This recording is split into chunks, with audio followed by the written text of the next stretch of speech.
To the Statehouse now, the state Senate could vote at any time now to send a property tax overhaul to Governor Mike Braun's desk.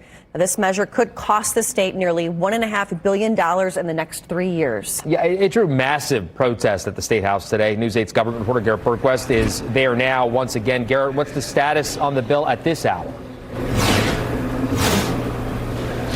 We're still waiting for that bill to come up for a potential floor vote in the Senate. Right now, the Senate is still working through a number of bills that have amendments filed. This is the last day they can work on those. Right now, they're working through a series of amendments, Democratic proposed amendments to the state budget bill. Those are being voted down one after another.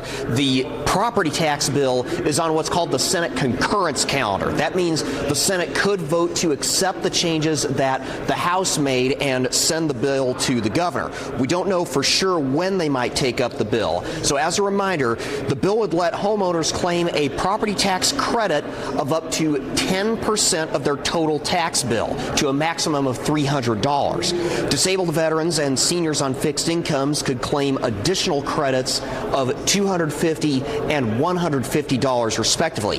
House Republicans say 2/3 of homeowners would qualify.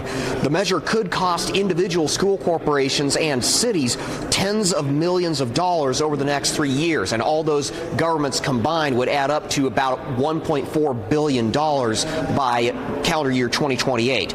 So once again, the Senate is right now working its way through a series of other bills that still have floor amendments yet to be done. Today, once again, is the deadline for that. The Senate could take up the property tax bill as early as this evening. They could also take it up at another time. Concurrence votes can happen at any time up until the legislature adjourns for the final time later this month. And they could even decide not to concur after all with the House and send the measure to a conference committee to work out the differences between the versions the two chambers approved.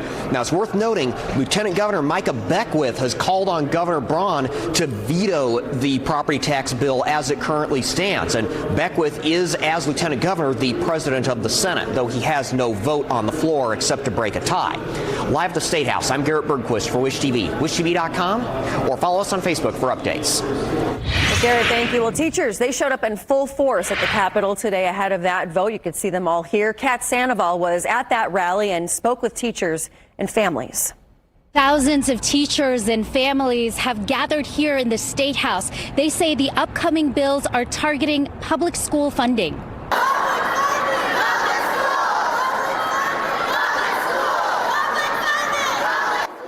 It's very important because if I'm not here today and we do not get the funding, are my students going to be able to benefit from me tomorrow? It was this concern for the future that had parents, students, and teachers lined up to enter the state capitol and fill 3 floors. The rally, led by the Indiana State Teachers Association, turned into a massive turnout. Teachers are dressed in red, union in blue, many holding signs. This close to retirement, I've kind of given up on that. But I did come because I want the students to get what they deserve.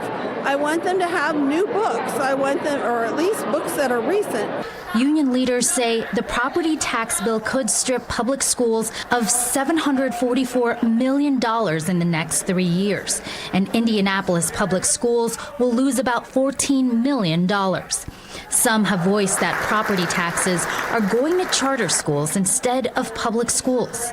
This will decimate not only our school system, but so many school systems in Indiana, in the state of Indiana. 8-year-old June Jones is protesting too. Happy. Happy, why? Because they're supporting the community.